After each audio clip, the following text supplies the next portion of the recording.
ప్రైవేటీకరణ విధానాన్ని ఆపాలి.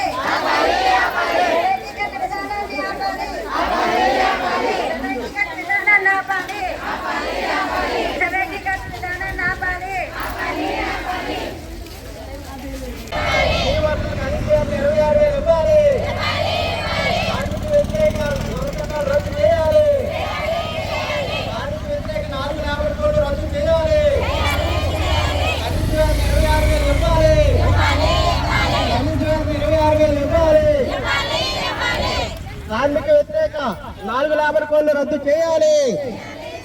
కార్మిక వ్యతిరేక 4 లేబర్ కోడ్లు రద్దు చేయాలి. కనీస వేతనం 26,000 ఇవ్వాలి.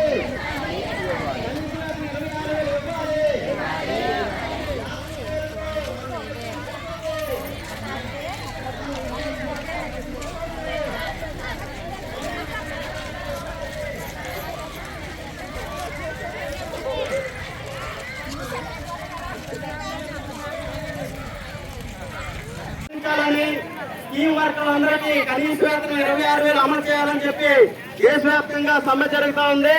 ఈ సమ్మెలో భాగంగా ఈ రోజు మన కోటపట్ల మండలంలో ఈ మానవాన్ని నిర్వహిస్తున్నాం. ముఖ్యంగా సమ్మె యొక్క ఉద్దేశం ఏంటంటే కార్మికులకు అనుకూలమైనటువంటి 29 చట్టాలను 4 లేబర్ కోడ్లుగా మార్చేసి 29 చట్టాలను రద్దు చేసింది. ఈ అత్యంత దుర్మార్గం. ఎవరైతే కార్మికులు ఉన్నారో కార్మికుల వేతన బోర్డును ఈ 4 చట్టాల ద్వారా రద్దు చేశారు. కేంద్రంలో అధికారంలో వచ్చిన తర్వాత బీజేపీ ప్రభుత్వం ఈ 11 ఏళ్ల కాలంలో ఒకసారి కూడా వేతన బోర్డు సమావేశాలు కూడా నిర్వహించలేదు. ఇది ఎట్లంటే పరిస్థితి.